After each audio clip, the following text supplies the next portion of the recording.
Hello friends, நம்மளுடைய குடல் ஆரோக்கியம் கட் ஹெல்த்துக்கு நாம் ஹெல்த்தியான சாப்பாடு சாப்பிடணும். அதில் சிம்பிளான ஃபுட்டு சாப்பிடும்போது நம்மளுடைய குடல் ஆரோக்கியம் நல்லாயிருக்கும். சிம்பிள் ஃபுட்டுனா என்ன அப்படின்னா, இன்றைக்கி 5 ஸ்டார் ஹோட்டலில் கூட நமக்கு பழைய சோறு கஞ்சி அப்படிங்கிறாங்க. ஏன்னா அது நைட்டில் தண்ணி ஊற்றி வைக்கிறாங்க சாதத்துக்கு.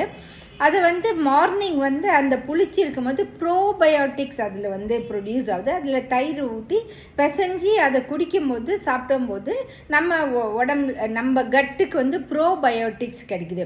அதே மாதிரியே நம்ம பட்டர் மில்க் ஒரு 1/2 லிட்டர் தயிர் எடுத்து நிறைய ஒரு 2 லிட்டர் தண்ணி ஊற்றி நல்ல தண்ணியாட்டம் பட்டர் மில்காக செஞ்சு வச்சிட்டோம்னா நமக்கு அதுலேருந்து நமக்கு ப்ரோபயோட்டிக்ஸ் கிடைக்குது. அது இல்லாமல் இளநீர், சுகர் கேன் ஜூஸு, அப்புறம் நம்ம ஊரில் விளையிற vegetables, fruits, green leafy vegetables, இந்த மாதிரி விஷயங்கள் நம்ம சாப்பிடும்போது கண்டிப்பாக நம்ம கட் ஹெல்த்தியாக இருக்கும்.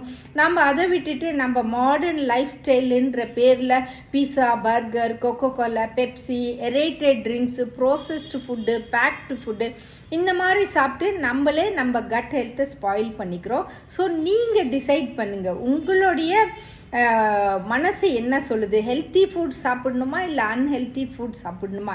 ஏன்னா நீங்கள் ஹெல்த்தியாக இருக்கிறது உங்கள் கையில் தான் இருக்குது. Take care of your health. Thank you.